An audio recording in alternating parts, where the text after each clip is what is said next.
And then the final piece on how do we position the economy for the future, and that is particularly in New Jersey. I was astounded when I moved to New Jersey and was asked by the State Employment Training Commission to do a study on the status of minorities in New Jersey. And my research is we always double check, triple check our numbers, but some of the estimated racial and ethnic gaps that we were finding in our work using the census data were just mind-boggling, just very troubling. Latino men in our work, we were finding that earn about 61% less than white men. That's up from 42% in 1970. We think largely part of that is a shift in the composition of Latinos. Another very troubling piece of evidence that we found in that work was that at the national level, when you look at African Americans relative to whites, going back decades, previous cohorts, they relatively did worse off than younger cohorts. Okay. Why? Better education, better opportunities, makes sense. But what we found, again, pushing on this theme of persistent inequality and how we need to really address it, this is our big time, but we really have to address it or it's only going to get worse, is that New Jersey new entrants or new cohorts of recent New Jersey youth, African Americans and Latinos, we were finding in a relative sense, they're not better off than their grandparents or their parents.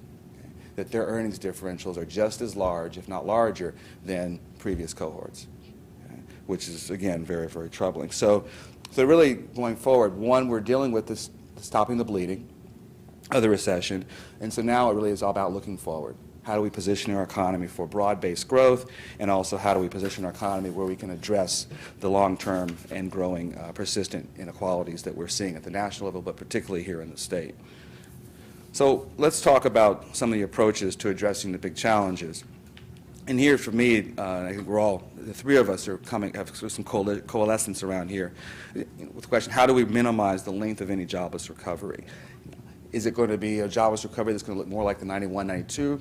It's going to be about 12 to 14 months, or is it going to be a much more extended, longer one like the 2001 recovery?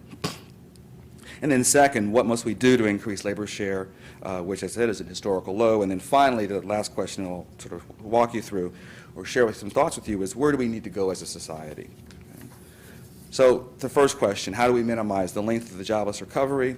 Well, clearly the policy response, and I agree with Norm that it does take time, but the headline effect that my friend Steve Leisman at CNBC liked to call it was that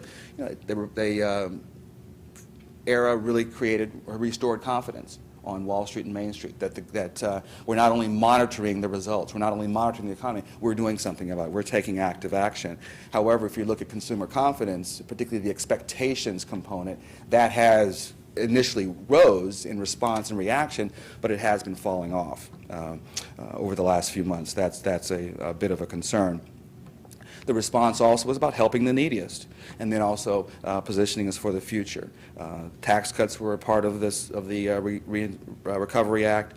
Unemployment insurance extensions are also, and there's been advocating for an additional extension of the emergency and extended program. NELP, the National Employment Law Project, has estimated that by the end of the year, another 1.5 million Americans will have exhausted the program. This is not the regular program. I mean, the regular program already has an exhaustion rate of about 50%, from what I understand. And you line that up with the conversations about when you're going to see job creation. Americans need help, and Mark Zandi, actually, who is an advisor for, I believe, either Bush or McCain, he's estimated the multiplier effect that for every dollar of UI benefits that you put in the economy, it actually generates a greater than $1 of economic activity. So it is in itself is a stimulus. Food stamp eligibility, also providing grants and aids to expenditures to states to help address their decline in funding, which again there'll be a lag effect there. But all we haven't talked about is that's the fiscal year 10 budget of this administration. Is that next piece? It's also continuing. In my view, it's continuing the work on trying to address stopping the bleeding, but it's also trying to paint a picture and create the framework for the future. It's a down payment, as they like to call it, for restoring broad-based prosperity. And if you look at these, you're a labor economist, you kind of get giddy because this is all about investments in productivity. It's education and training, it's improving health care, it's investing in our infrastructure, but also, again, back to the stopping the bleeding, it's really one of the first passes with regards to trying to take back many of the 8 years of loss in terms of worker safety issues, worker fairness issues that were degraded over the last 8 years. One of the challenges I had, I was actually charged with working with the Bureau of Labor Statistics and telling their story about what they needed or where they felt the Department of Labor was during the transition. And they made some really compelling stories about, hey, why we need funds. We're underfunded for our statistical databases. That, for example, they were going to have to potentially cut some areas that would have prevented you from getting county-level estimates, because they're cutting sample size. They're not going to publish unless the samples are above some certain threshold. And it made sense to me, someone who does a lot of community-based research.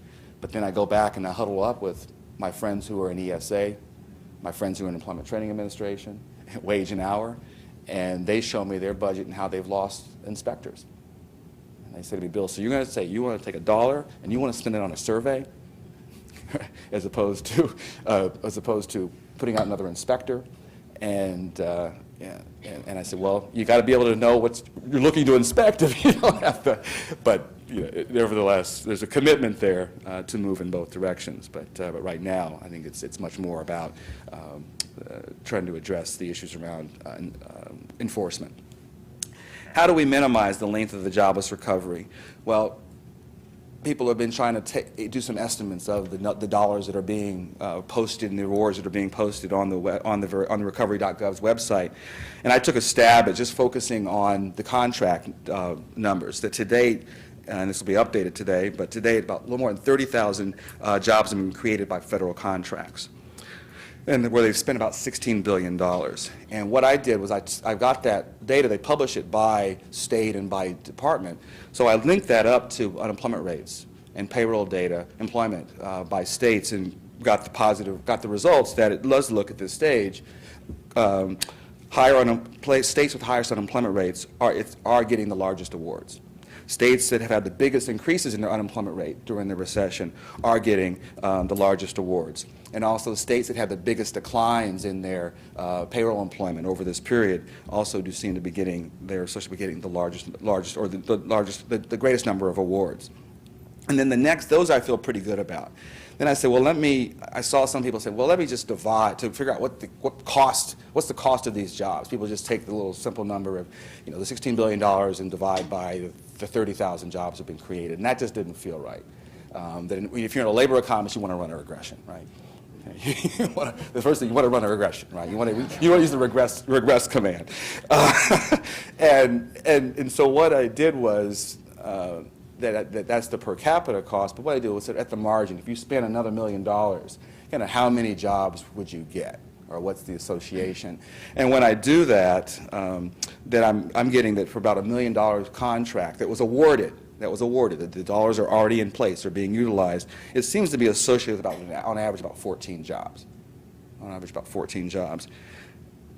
Now, what does that mean? Well, let's put that in the context of the benefits as derived. They don't tell you, but let's say you assume that the average income per job is a median income in the U.S., so about around $40,000. Okay, about $40,000. That's going to, for a year, that's going to give you an approximate income for these 14 people about a little more than $500,000. But there are other benefits, right? That these people now are going to take that income and spend it in their communities, so you have a multiplier effect. So those people are going to keep the folks at the Stop and Shop employed.